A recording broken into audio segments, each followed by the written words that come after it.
बेलायावहाय बेखौ दानोब्ला जोंबो थानाय नङा बेखौ जों रोखा बुंनानै लानो हाखायो बुङो। खिन्थु सारखौ दाननायावहाय जों रोजा रोजा दुखु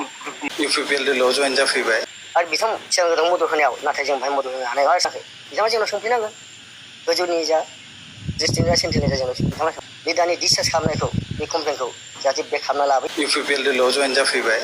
माखासे मिशन माखासे भिजनफोरखौ मोजां मोननानै ओमफ्राय आङो बिपिएफ दोलोआव बिपिएफ माने बिएसइउ सेन्ट्रेल कमिटियाव जों फैबाय बिनिफ्राय डिस्ट्रिक्ट कमिटियावबो बिबान लाबाय बिएसइउ जानानै आङो भाइस प्रेसिडेन्ट ओमफ्राय प्रेसिडेन्ट इनचार्जआव आं खैदिनमान दङमोन बिनि उनाव आं जोबनायाव दायो अर्गेनाइजिं सेक्रेटारि उदालगुरि डिस्ट्रिक्ट इउथ बिपिएफआव दङमोन। मिशन आरो भिजनखौ मोजां मोननानै जों दिनै अपोजिसनाव थायालासेनो जों दिनै सरकारजों लोगोसे खामानि मावनो होननानै फैदों।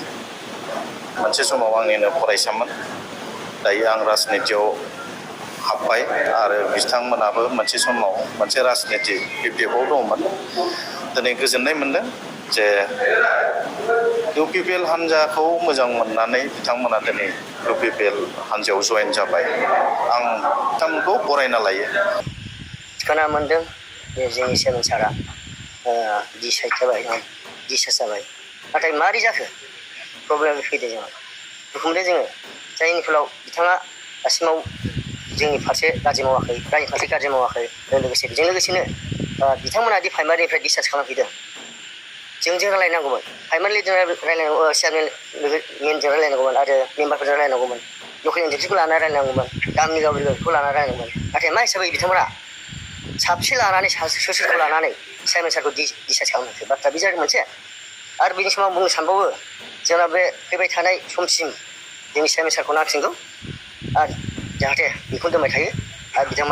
बिथांमोननि चेयारमेन गोदान गायसननायाव आरो चेयारमेन गोदान मदद होनायाव नाथाय जों बाहाय मदद होनो हानाय नङा सापर्ट खालामनो हानाय नङा आरो जेरै मेम्बार थुलुंगाय जोंनि बिथोरावथ' जों रावनोबो बिसोर बाइक फन खालामाखै बिथांमोना रावनोबो बाइक फन खालामाखै रावनोबो कल खालामाखै लकेल एनजिपिनोबो बाइक फन खालामाखै सोरबा गामि गोनां बाइक फन खालामाखै बिथांमोना गावसोरनो गावसोर साबसिन ज' जानानै गावसोर प्राइमारिया बे चेयारमेन सारखौ डिसचार्ज खालामनायखो बेखौ नाथाय जों बिराद गोमोनाय मोनदों आरो 17 जन मेम्बारफ्रा जोंनो गोजाम चेयारमेनखौ नांसिगौ आरो बे बिथाङा डिसचार्जयै थायोब्ला जोंबो बेयाव बिथांजों लोगोसे जोंबो थांफानाय जागोन मिरुनि दैदेनगिरि आरो गोजौ दैदेनगिरि बिथांमोनखौ आं लुबैयो बिथांमोना फैनानै जाहाथे जोंजों एसे सावरायलायफैयो प्रब्लेमा मा जाहोना मा बिथांमोना फैनानै जाहाथे जोंजों रायलायफैबा जों खोब मोजां मोनगोन आरो बिथांमोनहा जों जेखौ सापर्ट होदों बे बिथांमोनहा बिथांखौनो दोनफिनोब्ला जों बाहाय रायजो राजा लोब लोब खौसेयैनो खामानि मावलांफिनगोन होननानै आं आसा खालामो। बिथांमोना बुंदों जानो हागौ नाथाय जोंनि फारसे जों बेखौ जोंहाबाय जाखिनि आसनि होदों जों मेम्बारानो गासिबो साफा गासिबो जा मोननांगौ बेखौ जों रानना होजोबदों बिथांमोना मा खोथाय रायलायदों माबायदि रायलायहैदों जों बेखौ मिथिया आरो ओंखायनो बिथांमोना फैनांगोन जों रायलायफैनांगोन मा आसनि मोनदों मा आसनि मोनाखै बिथाङा जोंनाव सोंफैनांगोन गोजौनि जा डिस्ट्रिक्ट जा सेन्ट्रेलनि जा जोंनाव बिथाङा सोंफैनांगोन चेयारमेना जेखौ जोंनो हरदों जों बेखौ फारनै रानना होदों बिथांमोना जाहाथे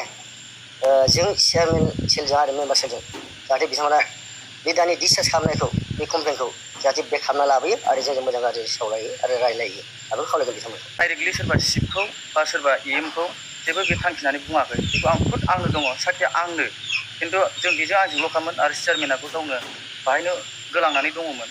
दा बेवहाय बेनि बेलायाव आं बुंनो लुगैयो बबेबा खेथ्रआवहाय बिसिनि माबा सालायनाया मोनसेबो जाखायाखै आं मोजाङै मिथिगौ दा आंखौ सोरबा मानसिफ्राबो चेयारमेनजों थाफानानै बायदिसिना माबा माबि रोंजोब्बाय माबाय होननानै एसेब्लाबो बिसोरो आंखौ माबा एंगेज जाना दंखायो दा बेनि थाखाय आङो बिसोरखौबो खावलायहरनो लुगैयो जे जाहाथे मोजाङै मिलायनानै मावनाया जोंनि थाखाय मोजां आरो जोङो आंल' नङा जों बयखौबो खोन्थायो जों बयनोबो खोन्थायो पाब्लिकफोरनोबो खोन्थायो जोङो मा सफैदों मा सफैयाखै आं बेजों थाफानानै जेनेबा बे आंनो खोन्थायो चेयारमेन सारा बे खोथाखौ आङो पाब्लिकफोरनो खोन्थाना होयो उमुक सफैबाय उमुक माबाय बेफोरबायदि खोथाखौ बुङो खिन्थु सारखौ दाननायावहाय जों रोजा दुखु मोननाय फोरमायदों खिन्थु बे बेलायावहाय बेखौ दानोब्ला जोंबो थानाय नङा बेखौ जों रोखा बुंनानै लानो हाखायो।